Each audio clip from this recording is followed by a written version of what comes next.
இலையை தின்றதும் மிருகமான கணவன் மனைவியை துன்புறுத்தி வந்ததால் பரபரப்பு. கணவனின் நடவடிக்கையால் காவல் நிலையத்திற்கு அழைத்த மனைவி.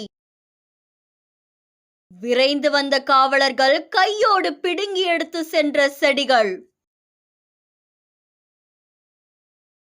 ஆந்திர மாநிலம் தசரா பகுதியை சேர்ந்த பெத்தராஜ் அப்படின்றவரோட 36 வயதாக கூடிய சிவபிரசாத் அப்படின்ற மகன் ஆந்திர மாநிலம் ராஜமன்றி பகுதியை சேர்ந்த ஜான்சி அப்படின்றவங்கள 10 வருஷமா காதலிச்சுட்டு வந்தாங்களாம்.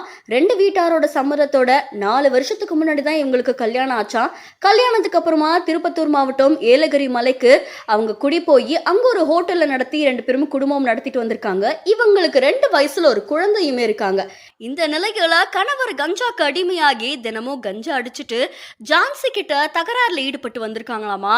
இதை தொடர்ந்து ஜான்சி கணவர் மேலேயே மகளிர் காவல் நிலையத்துல கடந்த மே மாசம் புகார் கொடுத்திருக்காங்க. இவங்க 2 பேரையும் காவல் நிலையம் அழைச்சு சமாதான பேச்சுவார்த்தை நடத்திருக்காங்க. ஆனா மறுபடியும் ஜான்சியோட கணவர் வீட்டுக்கு பின்னாடியே இருக்கிற தோட்டத்திலேயே கஞ்சா செடிகளை நட்டு வச்சு அடிக்கடி அவருக்கு தேவைப்படும் போது அதை பயன்படுத்தி வந்திருக்காங்களாம். இதனால கணவன் மனைவி 2 பேருக்குமே தகராறு ஏற்பட்டிருக்கு. இதை தொடர்ந்து சட்டவிரோதமா வளர்க்கப்பட்ட கஞ்சா செடிய கண்டுபிடிச்ச ஜான்சி ராணி இதை பத்தி ஜோலார்பேட்டை போலீசாருக்கு தகவல் தெரிவிச்சிருக்காங்க.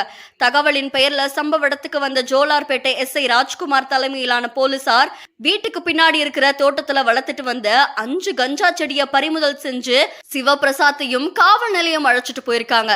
இது தொடர்பா சிவபிரசாத்துடைய மனைவி ஜான்சி கொடுத்த புகாரின் அடிப்படையில ஜோலார்பேட்டை போலீசார் சிவபிரசாத் கிட்ட விசாரணை மேற்கொண்டு வராங்களாம். கணவர் கஞ்சா செடியை வளர்த்து மனைவி கிட்ட தகராறுல ஈடுபட்டு வந்ததால மனைவியே அதை காவல் நிலையத்துல புகாரா கொடுத்தது அந்த பகுதியில் பெரும் பரபரப்பை ஏற்படுத்தி இருக்கு.